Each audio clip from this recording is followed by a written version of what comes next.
Hello everyone, I am Almas Beg from Bhopal and in today's class I am going to teach you 9th class NCERT prescribed textbook Beehives poem 1।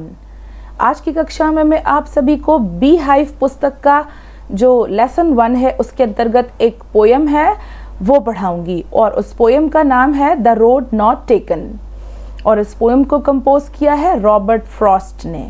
तो सभी बच्चे इस कक्षा में अपनी Beehive text book की poem निकाल लें। ये लेसन 1 के बाद आपकी टेक्स्ट बुक में दी गई है और सभी बच्चे पेन और नोटबुक लेकर जो डिफ़िकल्ट वर्ड्स और उनके मीनिंग है उनको नोट करते चलें। आइए आपके स्क्रीन पर देखिए। This is the name of the poem, this is the name of the text book Beehive and the name of the poem is Road Not Taken and it is composed by Robert Frost। Robert Frost जो है बच्चों वो एक American poet हैं। तो यहाँ इस poem में ऑटम सीजन का दृश्य जो है वो बताया गया है और उन्होंने बहुत ज़्यादा जो कविताएं हैं वो प्रकृति पर बेस्ड लिखी हैं। उनकी कविताओं में प्रकृति की झलक जो है वो दिखाई देती है, तो इस कविता में भी आपको दिखाई देगी। आइए आगे बढ़ते हैं। यहाँ आपकी टेक्स्ट बुक में टाइटल के नीचे एक ब्लू बॉक्स दिया हुआ है और इस ब्लू बॉक्स में जो लिखा है मैं आपको पढ़ के बताती हूँ। पहले तो हम टाइटल को समझेंगे। The road not taken, road का मतलब होता है सड़क, मार्ग, और ऐसा मार्ग जो अभी तक नहीं चुना गया। Not taken, taken, taken is the third form of take. Take का मतलब होता है लेना, टेक, टुक, टेकन, यानी ऐसा मार्ग जो अभी तक चयन जिसका नहीं किया गया। तो यहाँ पर वास्तविक मार्ग की बात नहीं हो रही है, यहाँ पर सड़क पर चलने की बात नहीं हो रही है, बल्कि यहाँ पर सिंबॉलिक रूप से यहाँ पर बात हो रही है कि जीवन में आगे बढ़ने के लिए हमें जो मार्ग चुनना पड़ता है, कई बार ऐसे मुकाम आ जाते हैं कि हमारे आगे 2 मार्ग होते हैं, हमें उनमें से एक का चयन करना पड़ता ही है। अभी आप क्लास 9th में पढ़ते हैं, क्लास 9th के बाद आप 10th में जाएंगे और 10th में जाने के बाद आपको सब्जेक्ट का चयन करना होगा। तो यहाँ पर इस प्रकार के चयन की बात हो रही है कि आपसे जीवन में ऐसे फैसले ना हो जाएं जिनके लिए आपको बाद में पछतावा हो। तो आइए ब्लू बॉक्स में क्या लिखा है इसे पढ़ते हैं। This well known poem is about making choices. ये जो पोएम है, कविता है, ये वेल नोन है, यानी जानी मानी कविता है। इसको सभी लोग अच्छी तरह जानते हैं, सभी पढ़ चुके हैं। And it is about making choices, और ये चॉइसेस यानी निर्णय लेने के बारे में है कि हम अपने जीवन में जो निर्णय लेते हैं, जिन चीजों का चयन करते हैं, उसके बारे में है। And the choices that shape us, और ऐसे चॉइस, ऐसे चयन जो हमारे भविष्य को शेप देते हैं, यानी उसको आकार देते हैं। हम बड़े होकर जो भी बनते हैं उन चॉइसेस के कारण, उन चयनों के कारण बनते हैं। Robert Frost is an American poet. Robert Frost एक अमेरिका के कवि है who rights simply but insightfully, जो कि सिंपली यानी बहुत साधारण कविताएं लिखते हैं, लेकिन उनकी कविताएं पैनी दृष्टि वाली होती हैं। इनसाइटफुली मतलब पैनी दृष्टि वाली है। तो वो सामान्य कवि, बहुत ही साधारण विषयों पर लिखा है, लेकिन बहुत ही पैनी दृष्टि से परखने के बाद उन्होंने उन विषयों पर लिखा है। अबाउट कॉमन ऑर्डिनरी एक्सपीरियंसेस, किसके बारे में लिखा है? सामान्य, बिल्कुल मामूली से एक्सपीरियंस यानी तजुर्बे, जो जीवन के तजुर्बे जो हम जीते हैं, उम्र बढ़ती जाती है, उन तजुर्बों के ऊपर उन्होंने छोटे छोटे विषयों को लेकर कविताओं की रचना की है। तो कितनी बातें हमने इस ब्लू बॉक्स से सीखी कि this poem is about the choices. ये चॉइसेस के बारे में है, निर्णय लेने के बारे में है, जो जिन पर हमारी लाइफ डिपेंड करती है और हमारे जीवन को आकार मिलता है।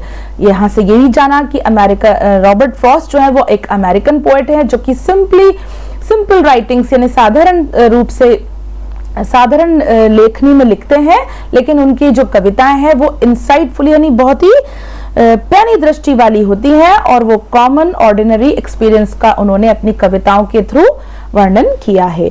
आगे चलते हैं। देखिए, here is a picture before you. आपके सामने एक तस्वीर है जिसमें आप देख रहे हैं कि एक रोड है और जो आगे चल के दो भागों में विभाजित हो गई है। अब यहाँ पे वो दो मार्ग दर्शा रही है और यहाँ उसके चारों ओर येलो कलर के ट्रीज हैं, येलो कलर के जंगल यानी जंगल दिखाई दे रहा है और उसमें येलो ट्रीज हैं। अब येलो कलर किस चीज को बताता है बच्चों? येलो कलर बताता है कि पत्ते जो है पेड़ों के वो धूप खा खा कर सिक गए हैं, पीले पड़ गए हैं। यानी हमारे भारतवर्ष में इस मौसम को हम कहते हैं पतझड़ का मौसम और अमेरिका में इसे कहते हैं ऑटम सीजन। तो ऑटम सीजन ऐसा सीजन है, ऐसा मौसम है जिसमें पेड़ अपने पत्तों को शेड करते हैं, झड़ा देते हैं, गिरा देते हैं और वो पत्ते जो है मार्ग पर पड़े हुए हैं।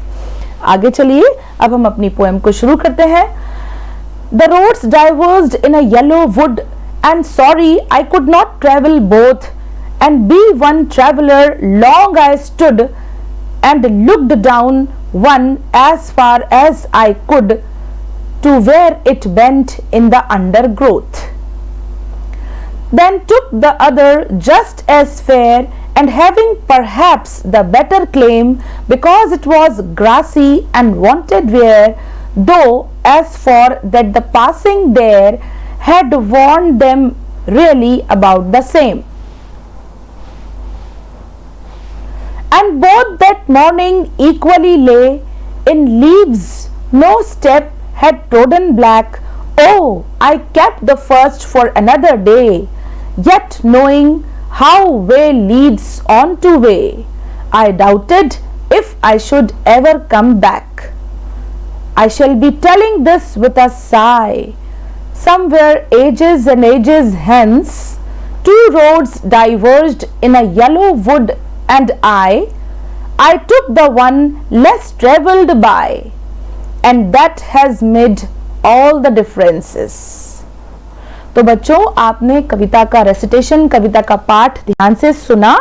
इसके बाद आपको स्वयं इस पोएम को रिसाइट करना है। कविता के पढ़ने को हम रिसाइट करना कहते हैं, रेसिटेशन कहते हैं।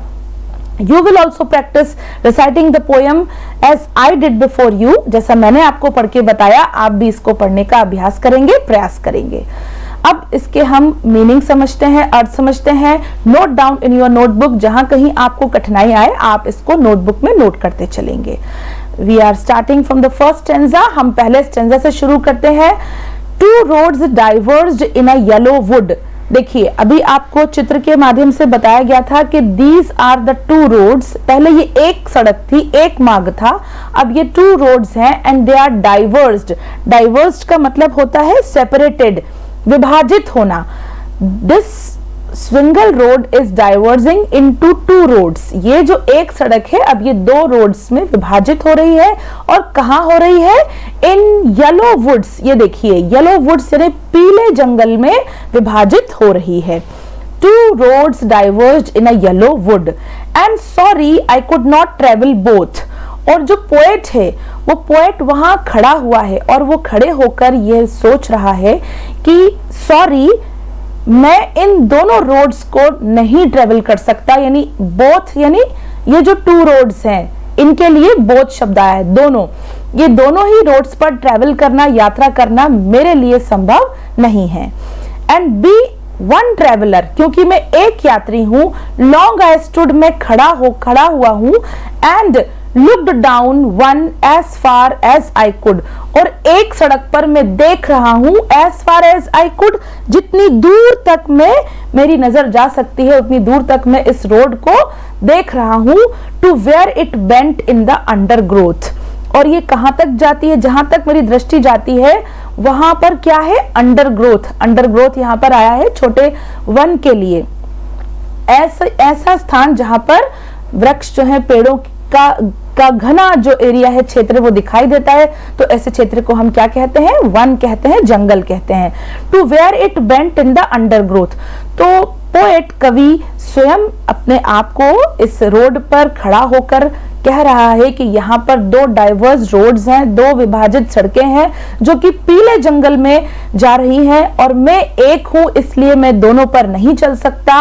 एंड बी वन ट्रेवलर, और एक होने की वजह से लॉन्ग आई स्टूड, में खड़े होकर सोच रहा हूं कि एंड लुक्ड, और देख रहा हूं as far as I could, के जितनी दूर तक भी मैं देख सकता हूं। And to where it bent, और वहां तक जहां तक ये रोड छोटे छोटे जो जंगल है, घना जंगल है, उसमें जाकर बेंट हुई है, मुड़ी है। तो यहाँ पर आपको इसको सिंबलाइज किया गया है, यहाँ पर इससे तुलना की गई है आपके जीवन के निर्णय की, कि आपके जीवन में भी ऐसा समय आएगा जब आपको निर्णय लेना होगा और आपको दो चीजें दिख रही होंगी, उनमें से आपको एक का चयन करना होगा। और अगर आपने बाय मिस्टेक गलत मार्ग चुन लिया, गलत रास्ता चुन लिया, तो आपको जीवन भर पछताना पड़ेगा और आप फिर उस पहले वाले रास्ते पर लौटकर भी नहीं आ पाएंगे। तो निर्णय के समय, चॉइस के समय आपको बहुत ही केयरफुल होना है कि हमें किस मार्ग का चयन करना है। आगे बढ़ते हैं। Then took the other just as fair and having perhaps the better claim because it was grassy and wanted wear, though as for that the passing there had warned them really about the same। अब यहाँ पर poet Robert Frost कह रहे हैं then took the other, और मैं खड़े होके देख रहा था, ऑब्जर्व कर रहा था, लेकिन मैंने टुक द अदर, जो दूसरी रोड थी उसको लिया, उसका चयन किया। टेक का सेकेंड फॉर्म है टुक, टुक का मतलब है लिया। जस्ट एज फेयर, क्यों लिया? क्योंकि वो फेयर है, एज गुड एज अदर, क्योंकि जैसी पहली सड़क दिख रही है, पहला मार्ग दिख रहा है, वैसा ही मुझे ये दूसरा मार्ग दिख रहा था, अदर यानी दूसरा। तो मैंने सोचा ये भी वैसा ही है और दूसरा भी वैसा ही है, तो मैं क्यों ना इसका चयन कर लूं। And having perhaps the better claim, और यहाँ पर जो बेटर क्लेम का तात्पर्य है बेटर ऑप्शन, मुझे लगा कि ये जो चयन है, ये जो विकल्प है मेरे लिए बेहतर होगा, बिकॉज इट वॉज ग्रासी। और क्यों? क्योंकि ये ग्रासी था, इस मार्ग के ऊपर ग्रास यानी घास दिख रही थी, एंड वांटेड वेयर, और वांटेड वेयर का मतलब है हैड नॉट बीन यूज्ड, ऐसा मार्ग जो अभी तक यूज नहीं हुआ था, जिसका उपयोग नहीं हुआ था। तो यानी इससे पता चल रहा है कि जो पोएट है उस समय जब वो रोड का चयन कर रहा है वो बहुत ही इंटेलिजेंट है, क्योंकि उसने ये अंदाजा लगा लिया कि दोनों सड़कें जो हैं वो एक जैसी ही दिखाई दे रही हैं, और ये भी उसे पता है कि अगर मार्ग के ऊपर ग्रास है यानी उसको अभी कम लोगों ने, उस रोड का चयन कम लोगों ने किया है, क्योंकि अगर उस पर ज्यादा लोग अभी चल गए होते तो ये जो ग्रासी है, ये ग्रास जो है वो कैसी हो जाती? मैश हो जाती, ये ट्रोडन हो जाती। Though as for that the passing there had warned them really about the same, तो passing there यानी अभी इसके ऊपर से ज्यादा लोग नहीं गुजरे हैं, अभी इस मार्ग को ज्यादा लोगों ने चयन नहीं किया है। क्यों? क्योंकि ये अभी wanted where है, had not used by others। तो यही कारण है कि कवि को एहसास होता है कि मुझे ये जो मैंने रोड चुनी है ये सही चुनी है, इसको कम लोगों ने इस्तेमाल किया है, इस पर ग्रास है, तो मुझे यही मार्ग चुनना चाहिए। आगे यहाँ देखिए आप, you can see this is yellow would, ये जंगल है, इसकी पत्तियां, इन पेड़ों की पत्तियां पीली पड़ गई हैं और मार्ग के ऊपर, दोनों ही मार्गों के ऊपर आपको हल्की हल्की घास दिखाई दे रही है। तो पोएट जो है उसने सोचा अगर इस मार्ग पे जाता हूं तो भी वही चीज दिख रही है जो इधर दिख रही है, तो क्यों ना मैं इस पे चला जाऊं। और इस पे जाने के बाद वो बताता है कि why he has chosen this road, उसने इस रोड का चयन क्यों किया। Now we will come to third stanza. And both that morning equally lay, और उस प्रातः जिस समय मैंने इसका चयन किया, दोनों ही, बोथ का मतलब है दोनों ही मार्ग, इक्वली यानी एक बराबरी से मुझे ले यानी पिछे हुए थे, दिख रहे थे। In leaves no step had trodden black, और इन रोड्स के ऊपर आप देखिए पत्ते, लीव्स पड़े हुए थे, ये जो ड्राई लीव्स हैं ये झड़ के यहाँ सड़कों पर पड़ी हुई थी। And no step had trodden black, और उन लीव्स के ऊपर अभी तक किसी ने कदम नहीं रखा था, और अगर कोई उस पे चलता तो वो ट्रोडन ब्लैक हो जाती, वो कैसी हो जाती? ब्लैक पड़ जाती, कुचली हुई हो जाती, मसल जाती, और उनका रंग भी बदल जाता, ब्लैक हो जाता। तो इसीलिए उसको लगा कि ये दोनों ही एक जैसी हैं। Oh I kept the first for another day, और अब यहाँ पोएट कहता है कि मैंने दूसरी वाली सड़क को दूसरे दिन के लिए छोड़ दिया। For another day, I kept the first, जो पहली सड़क है जिसका चयन मैंने नहीं किया उसे मैंने दूसरे दिन के लिए छोड़ दिया। Yet knowing how way Leeds on two way, जबकि मैं ये जानता हूं कि हाउ वे लीड्स, वे मतलब रास्ता, कहां ले जाता है, और उस रास्ते में फिर आगे चल के और 2 रास्ते निकल आते हैं। तो मैं ये जानता हूं कि जिस मार्ग का मैं चयन कर रहा हूं उस पर चलने के बाद मैं कितना आगे निकल जाऊंगा, उसमें आगे और कितने डाइवर्जन होंगे। यानी स्वयं पोएट ये रियलाइज करता है कि वो वापस इस रोड पर लौटकर फिर नहीं आ पाएगा। I doubted if I should ever come back, और I doubted, पोएट यहाँ आए कहकर अपने आप को संबोधित कर रहे हैं और बता रहे हैं कि मुझे डाउट है, मुझे शक है कि मैं if I should ever come back, कि शायद ही मैं कभी अब इस दूसरे वाले जो फर्स्ट रोड जो उसने छोड़ी है इस पर लौट कर कभी आ पाऊं, वापस आ पाऊं। अब आगे चलते हैं। I shall be telling this with a sigh, अब यहाँ पर पोएट फ्यूचर की बात कर रहे हैं कि मैं जब और बूढ़ा हो जाऊंगा तो मैं क्या कहूंगा। I shall be telling this with a sigh, तो मैंने ये जो डिसीजन लिया है, जो मैंने ये चयन किया है, जो मैंने ये रोड का चॉइस किया है, इसको चुना है, इस पे आगे मैं कहाँ जाता हूँ, क्या करता हूँ, जब मेरे ओल्ड डेज आएंगे और मैं बूढ़ा हो जाऊंगा तो उस समय मैं अपने आप से कहूंगा। I shall be telling this with a sigh, sigh मतलब होता है गहरी लंबी ठंडी सांसें भरना। तो मैं अपनी गहरी गहरी सांसें लेकर ये कहूंगा, somewhere ages and ages hence, कभी सालों बीत जाने के बाद। हेंस का मतलब यहां पर क्या है, फ्यूचर में, भविष्य में मैं ठंडी ठंडी आहें भरते हुए ये कहूंगा कि 2 roads diverged in a would, कि 2 मार्ग जो थे वो जंगल में विभाजित हुए थे। And I took the one less travelled bye, और मैंने उस रोड का चयन किया था जिसके ऊपर कम यात्री चले थे, जिसका चयन कम लोगों ने किया था। And that has made all the differences, और जो कुछ भी मैं आज हूं वह सब उसी चॉइस के कारण हूं, उसी चयन के कारण हूं, उसी निर्णय के कारण हूं।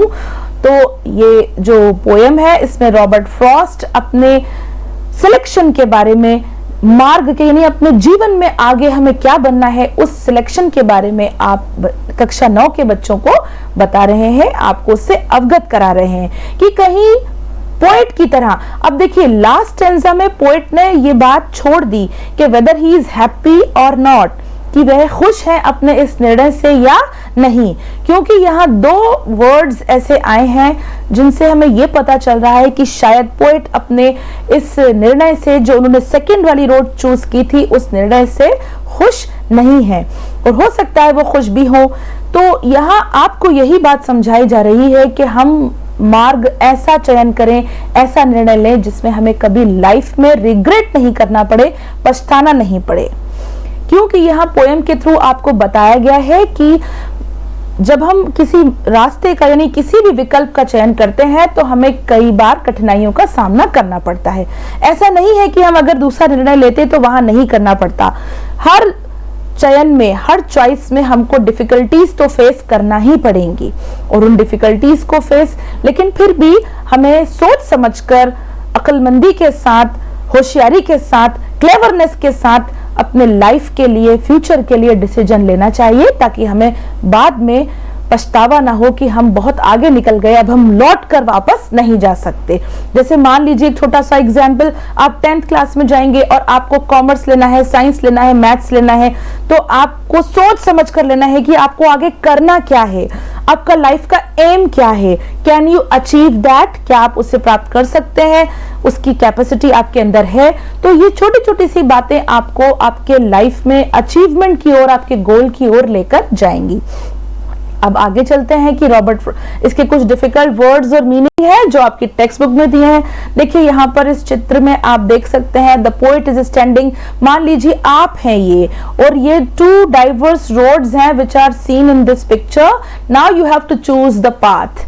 देखिए यहाँ पर डार्क कलर दिखा है और यहाँ पे ब्राइट कलर दिखा है, और ये ग्रीन एरो से शो किया गया है और ये रेड एरो से। तो आप खुद देख सकते हैं कि आपके सामने यहाँ पर दृष्टि स्पष्ट दिखाई दे रही है कि क्या चीज मैं चुनूं?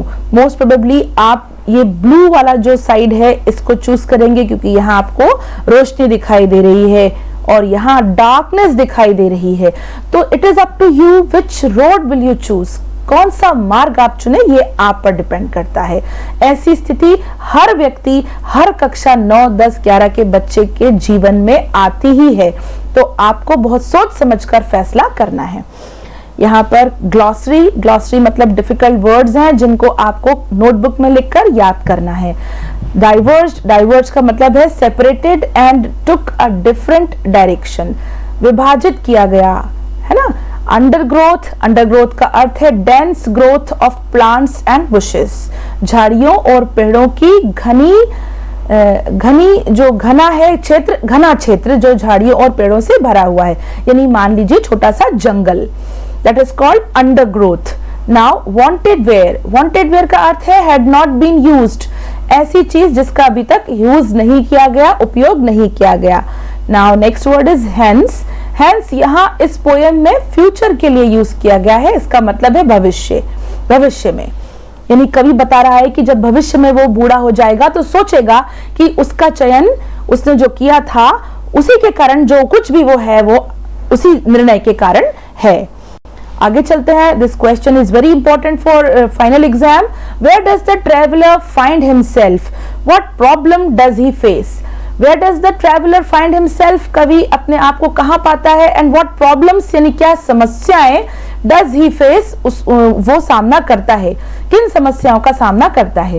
Your answer is the traveller finds himself at a forged road while travelling in a yellow would.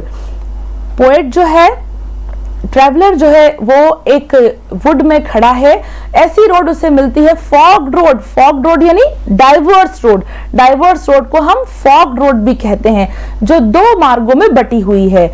जब वो येलो वुड्स की यात्रा कर रहा है, पीले जंगल की यात्रा करते समय उसे फॉग्ड रोड दिखाई देती है, वो अपने आप को वहां पाता है, and he faces the problem of choosing between the two roads, और उसे समस्या आती है इन दो रोड्स को, ये जो फॉग रोड्स हैं, इन फॉग रोड्स को चूज करने में, इनका चयन करने में उसे प्रॉब्लम होती है। As he could not travel both at the same time, क्योंकि वो एक है और वो इन बोथ रोड्स को एक टाइम में, सेम समय में ट्रेवल नहीं कर सकता, नहीं चल सकता। Now discuss what these phrases mean to you। बच्चों यहाँ पर 5 फ्रेजेस आपको दी गई हैं स्क्रीन पे। इन फ्रेजेस का मतलब पूछा है कि आप इनका अर्थ बताइए, यानी पोएम में आपने इनको पढ़ा तो आप इनसे क्या समझते हैं। फर्स्ट है अ येलो वुड, हम इसका मतलब आपको समझा चुके हैं। The phrase a yellow would signifies the autumnal setting of the poem. अब मैंने आपको बताया था कि ऑटम सीजन होता है, पतझड़ का मौसम, जिसमें पेड़ों के पत्ते पीले पड़ जाते हैं। तो इससे ये पता चल रहा है कि जो पोएम है उसमें जो कवि ने कल्पना की है वो ऑटम की सेटिंग है, यानी ऑटम सीजन में कवि ने कल्पना कर कर इस पोएम को लिखा है। तो yellow would signifies the autumnal season of the poem. Now the next phrase is it was grassy and wanted wear. तो ये जो ग्रासी और वॉन्टेड वेयर है ये भी मैंने आपको समझाया, इसको और अच्छे से देख लेते हैं। The grass on the road that the poet decides to take was still afresh. Grass जो सड़क पर दिख रही है, ग्रास यानी घास, वो अभी तक फ्रेश है। अफ्रेश मतलब ताजी है। And the road seemed less worn out, और पता चल रहा है कि इस रोड को अभी कम लोगों ने इस्तेमाल किया है। This implies that not many people had walked on it। इससे यह पता चलता है कि अभी इस रोड पर ज्यादा लोगों ने ट्रेवल नहीं किया है, ज्यादा लोगों ने इसका चयन नहीं किया है। Now the next phrase is the passing there। passing there का क्या मतलब है? passing there से मतलब है this refers to the people passing through the road। ये बता रहा है कि लोग जो कि इस रोड से गुजर रहे हैं, इस पर यात्रा कर रहे हैं, इस पर चल रहे हैं। Next phrase is leaves no step had trodden black. Leaves यानी पत्ते, no step had trodden black. आइए इस फ्रेज को समझते हैं। This means that there were no foot marks on the leaves strewn on the paths since nobody had walked on them। मैंने आपको कविता के अर्थ में भी समझाया था कि ट्रोडन ब्लैक, अभी जो लीव्स हैं वो कैसी है, not, no foot marks on the leaves, in leaves, इन पत्तियों के ऊपर अभी किसी के फुट मार्क्स नहीं है, पैरों के निशान, फुट मार्क्स है ना पैरों के निशान। और स्ट्रून का मतलब है फैली हुई, तो ये जो लीव्स यहाँ पर फैली हुई हैं उन पर अभी किसी के पैरों के निशान नहीं है। The paths since nobody had walked on them, क्योंकि अभी तक उन पर कोई चला नहीं है। Now the fifth phrase is before you, how way Leeds on two way, how way Leeds on two way phrase का क्या तात्पर्य है? Here the poet refers to the fact that one road always leads on to another and so on.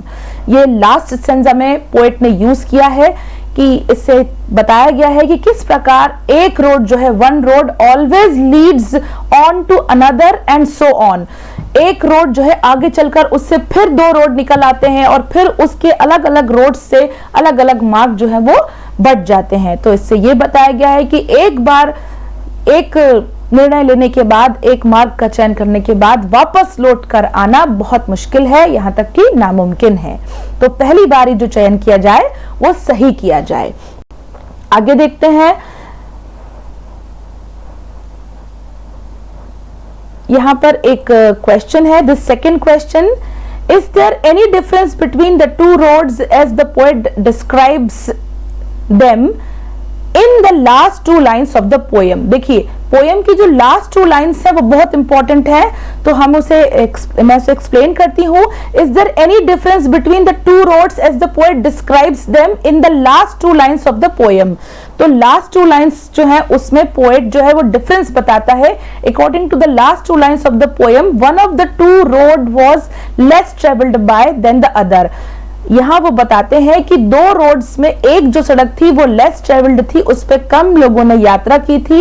And the poet's decision to walk on this road made all the differences in his life. और poet का यह निर्णय, यह decision कि वह इस मार्ग पर चलेगा, इसी के कारण जो उसकी लाइफ है, उसका जो जीवन है, उसमें सारे डिफरेंसेस, सारे अंतर आए हैं।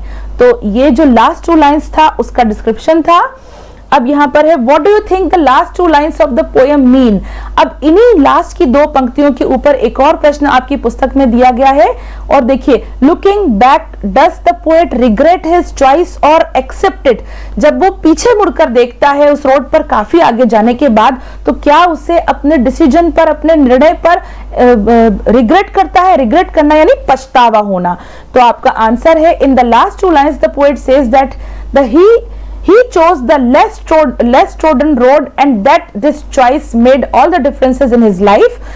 ये जो कम यात्रा की गई सड़क थी उसका चयन उसने किया, और उसी के कारण उसके जीवन में जो कुछ भी है आज वो उसी के कारण है। Whether he regrets his choice or accepts it is ambiguous. अब यह बात कि वह अपने इस निर्णय पर पछताता है या उसको एक्सेप्ट करता है, यहाँ पर डुअल मीनिंग है, यह स्पष्ट नहीं बताया गया है। The poet uses word difference which does not clarify the implication whether good or bad. अब यहाँ जो पोएट ने डिफरेंस वर्ड का यूज किया है, इससे ये पता नहीं चलता कि उसको लास्ट में अच्छा है, उसका निर्णय अच्छा है या बुरा। However, the word sigh suggests that the decision was possibly more of regret than satisfaction. और एक और वर्ड उसने यूज किया है sigh, इससे भी पता चलता है कि कभी पछता रहा है या अपने निर्णय से संतुष्ट है। तो बच्चों, आज की क्लास में हमने कविता को पढ़ा, उस पर आधारित कठिन शब्दों को सीखा और उस पर आधारित प्रश्नों के उत्तरों को किया। आप इसे नोटबुक में लिखकर अपने व्हाट्सएप ग्रुप्स पर टीचर से चेक कराएंगे। If you have any doubt please consult your experts of school. आज की क्लास में हम यही विराम लेंगे, अगली क्लास में मिलेंगे, जब तक के लिए गुड बाय।